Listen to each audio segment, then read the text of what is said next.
नमस्कार दोस्तों, आज की इस वीडियो में आप क्लास 10th की विलोपन विधि सीखने वाले हैं, वो भी बहुत आसान तरीके से। आप इस वीडियो को पूरा देखिए, आपको विलोपन विधि एक सिंपल तरीके से और ऐसे तरीके से कि आप कभी उस तरीके को भूल नहीं पाएंगे। इस वीडियो में हमने उस तरीके को सिखाया हुआ है। आज आपको विलोपन विधि हम इस तरीके से सिखा देंगे कि आप फिर कभी भी इस 4 नंबर वाला क्वेश्चन को, जो कि क्लास 10th का मोस्ट इंपॉर्टेंट क्वेश्चन होता है, विलोपन विधि से सॉल्व करना, किन्हीं दोनों समीकरणों को आप कभी भी नहीं भूलने वाले। आपको हमेशा ये क्वेश्चन याद रहेगा। चलिए शुरू करते हैं। यहां पर अगर आप क्लास 10th में हैं तो आपको 2 समीकरण को हल करना होता है, वो भी विलोपन विधि से, जिसमें पहला समीकरण दिया है 3x + 4y = 10। जो पहला समीकरण है उसे हम नाम दे देंगे समीकरण नंबर 1, क्योंकि वो पहला समीकरण है, इसलिए समीकरण नंबर 1। दूसरा समीकरण है 2x + 2y = 2, इसे नाम दे देंगे समीकरण नंबर 2। दोनों ही समीकरणों को हमने नाम दे दिया, पहला समीकरण 1 और दूसरा समीकरण 2।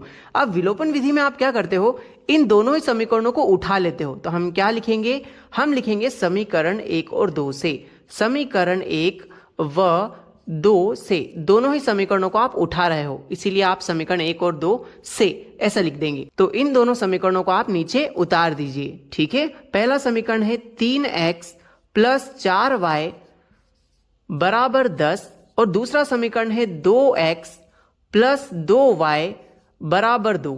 दोनों समीकरणों को उतारने के बाद आपको विलोपन विधि शुरू कैसे करना है, ध्यान दीजिएगा। आपको यहां पर गुणा के 2 चिन्ह लगाने हैं। अब यहां पर आप सोचोगे कि किन नंबरों से गुणा करने वाले हैं। आपको बहुत अच्छी सी ट्रिक याद रखनी है कि x के जो भी गुणा में यहां नंबर लिखे हैं, तो यहां पर x के गुणा में 3 लिखा है और नीचे x के गुणा में 2 लिखा है। आपको इन दोनों नंबरों का क्रॉस में मल्टीप्लीकेशन करके लिख देना है। मतलब 2 का गुणा आप ऊपर कर दोगे और 3 का गुणा आप नीचे वाले समीकरण में कर दोगे। इसे आप क्रॉस मल्टीप्लाई की तरह याद रख सकते हो दोस्तों, कि 3 का नीचे वाले समीकरण में गुणा करेंगे, 2 का ऊपर वाले समीकरण में गुणा करेंगे। चलिए अब दोनों का गुणा कर देते हैं। इस 2 का गुणा पूरे समीकरण में करते हैं। आइए कैसे देखते हैं ध्यान से।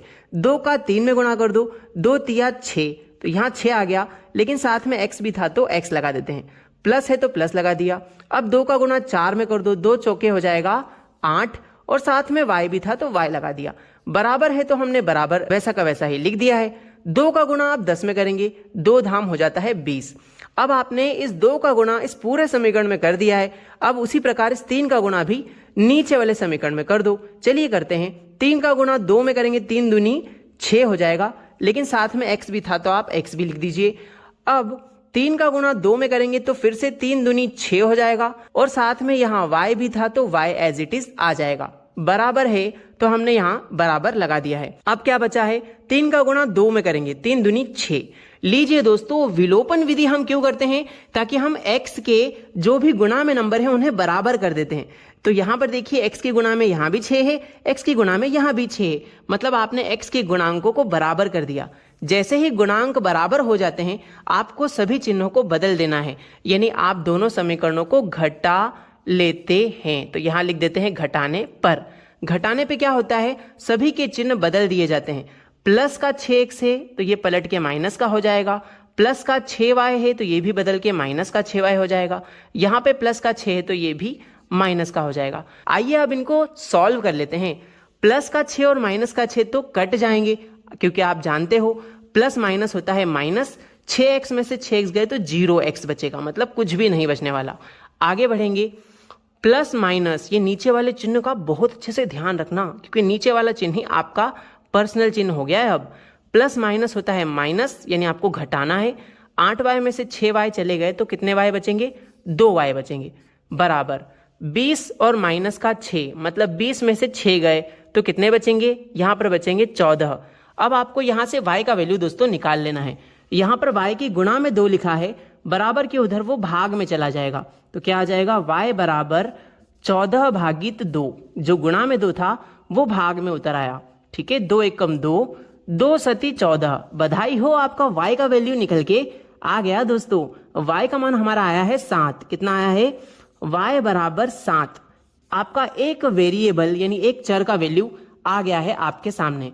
अब आप क्या कीजिए, इस y का मान या तो आप समीकरण 1 में रखिए या समीकरण 2 में रखिए, आपको x का मान भी आसानी से मिल जाएगा। तो यहां पर हम लिखेंगे y बराबर 7 समीकरण 1 में रखने पर। आइए हम लिखते हैं, क्या लिखेंगे, y बराबर 7 समीकरण 1 में रखने पर। आप पूरा लिख लीजिएगा कि y बराबर 7 समीकरण 1 में रखने पर। क्या आपको समीकरण 1 याद है दोस्तों? अगर याद है तो आप कमेंट सेक्शन में हमें समीकरण 1 लिख के बताइए। और आपको ये वीडियो कैसा लग रहा है, हमें आप अगर 10th क्लास के स्टूडेंट है तो कमेंट में जरूर लिख के बताएं कि मजा आ रहा है या फिर नहीं आ रहा है इस वीडियो में।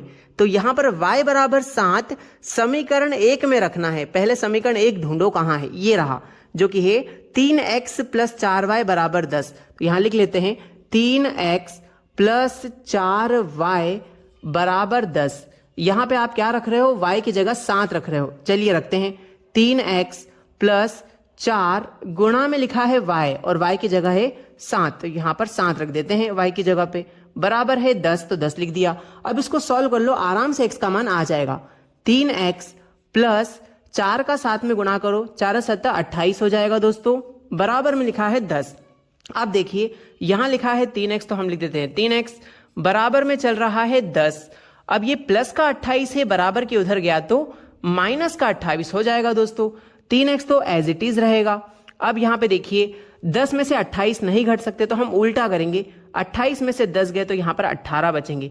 इन दोनों में बड़ा नंबर कौन, 28 है, जो कि माइनस के साइन के साथ है, तो बड़े अंक का चिन्ह लगेगा माइनस का।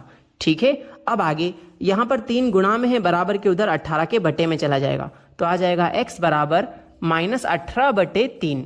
चलिए अब आप इसको 3 से काट दीजिए, 3 एकम 3, 3 छंग 18, तो यहां पर x का वैल्यू निकल के आया है -6। और बधाई हो, आपके x और y दोनों के ही मान हमने निकाल दी हैं। आप चाहें तो स्क्रीनशॉट ले सकते हैं। इस तरीके से आप विलोपन विधि करेंगे तो आपके दोनों ही चरों के मान यानी x और y दोनों के मान आप बहुत आसानी से निकाल सकते हैं।